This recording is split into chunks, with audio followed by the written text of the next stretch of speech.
Bismillahirrahmanirrahim, kembali di channel Robi Delpis. Kali ini saya ingin membahas tentang timnas Indonesia yang akan menambah amunisinya ya dengan dua pemain naturalisasi yang baru saja menjadi perbincangan ya, yaitu Eliano Reijder dan juga Mads Hidegger.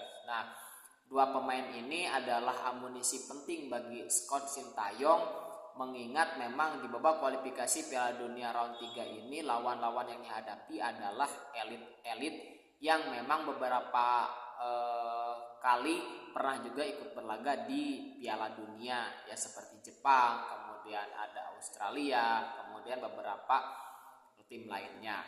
Nah, saya menjadi teringat ya dengan apa yang dikatakan oleh Ketua Umum PSSI Bapak Erick Thohir di beberapa podcast 2 bulan ke belakang kalau tidak salah, di mana beliau memberikan semacam satu catatan bahwa dengan skor yang dimilikinya ini kalau nggak salah pasca lolos ya ke round 3. Nah, kemudian terjadi podcast itu dan di sana ditanyakan kepada Pak Erick Thohir bagaimana selanjutnya gitu. Nah, kemudian Pak Erick Thohir mengatakan bahwa dengan skor yang dimilikinya itu kita masih akan kesulitan untuk berlaga di round 3. Kenapa masih kesulitan? Karena tim yang dihadapi adalah tim-tim besar seperti Jepang, Irak, dan lain sebagainya.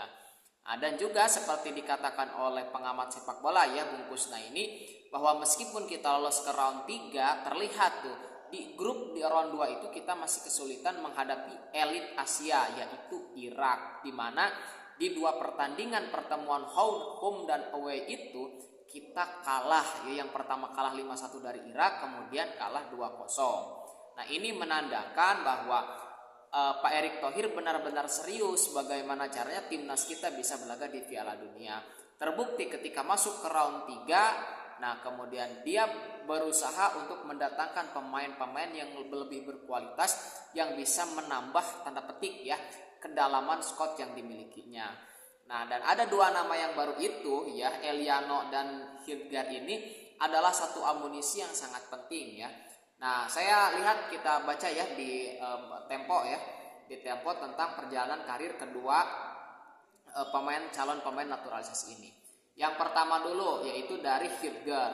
Itu lahir Amsterdam ya di Belanda 13 Mei 2001. Ini masih sangat muda tentu saja.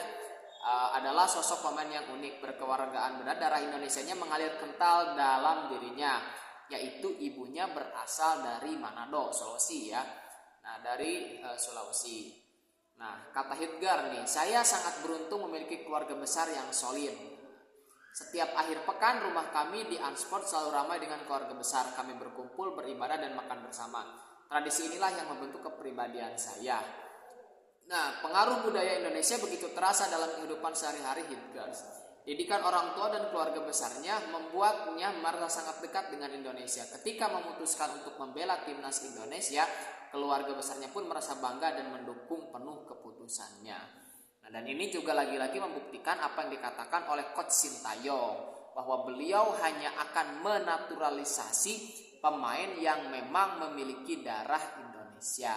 Ya, termasuk ini adalah ada darah Indonesia itu dari Manado. Nah, karir sepak bola Hidegger sendiri itu memang sejak dini ya, beliau bergabung dengan klub lokal Sparta. Nah, ini sebelum akhirnya direkrut oleh Akademi FC 20 ya, 20 pada 2011. Dengan postur yang ideal yaitu 185 cm dan kemampuan bertahan yang solid, Hidegger dengan cepat mencuri perhatian. Nah, kita lihat di statistiknya ya, setelah melewati berbagai level usia di FC 20, nah Hidegger akhirnya berhasil menembus tim utama pada 2020. Jadi Hidegger ini sejak tahun 2020 itu sudah masuk ke tim utama ya.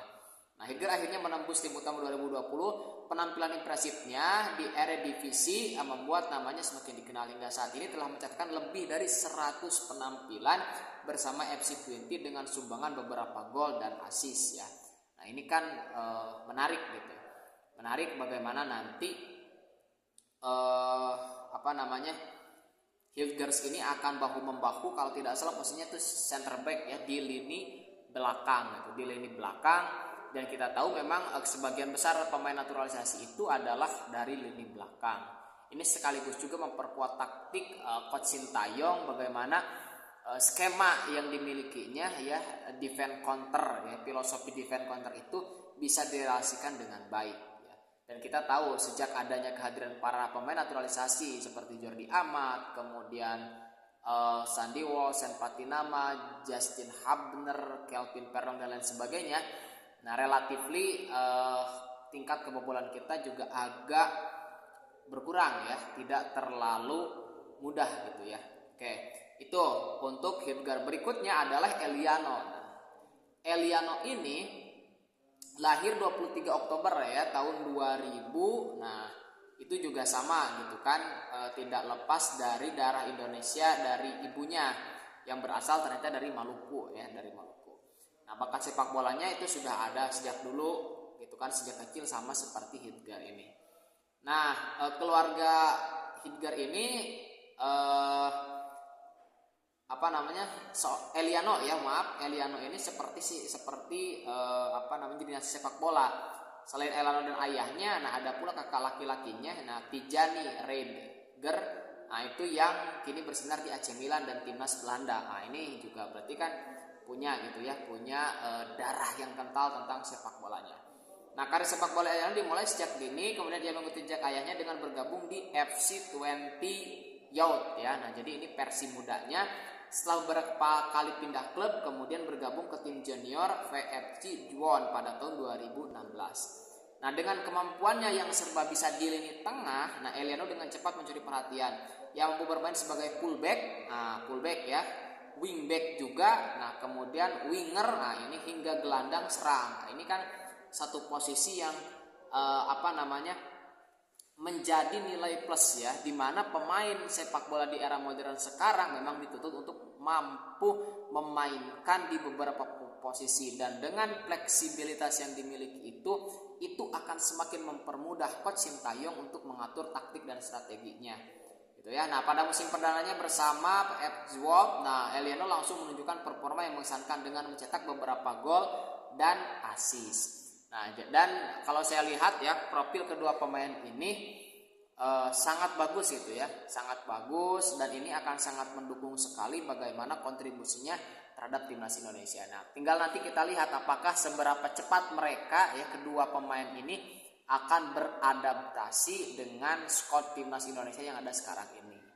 Ya, dan tentu mungkin meskipun sekarang sudah berada di Indonesia untuk mengurus administrasi naturalisasinya, tentu tidak mungkin untuk bertanding besok ya melawan timnas Australia. Jadi diprediksi memang para pemain ini akan nanti bertanding di 2 pertandingan berikutnya ya, di FIFA Matchday, di babak kualifikasi berikutnya yang kalau tidak salah itu bulan Oktober atau November gitu ya, seperti itu.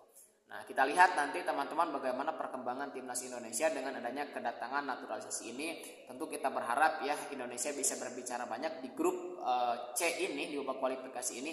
Grup yang memang sangat sulit karena dihuni oleh tim-tim juara yang luar biasa ya, ada Jepang, ada Arab Saudi, ada Australia, dan itu tentu akan menyulitkan timnas Indonesia. Oke, itu barangkali teman-teman dari saya untuk profil 2 pemain naturalisasi ini. Kita lihat nanti bagaimana kontribusi nyatanya di pertandingan debut mereka ya. Oke, gimana pendapat teman-teman mengenai gerakan ini, mengenai kehadiran 2 pemain ini? Boleh disampaikan di kolom komentar. Terima kasih.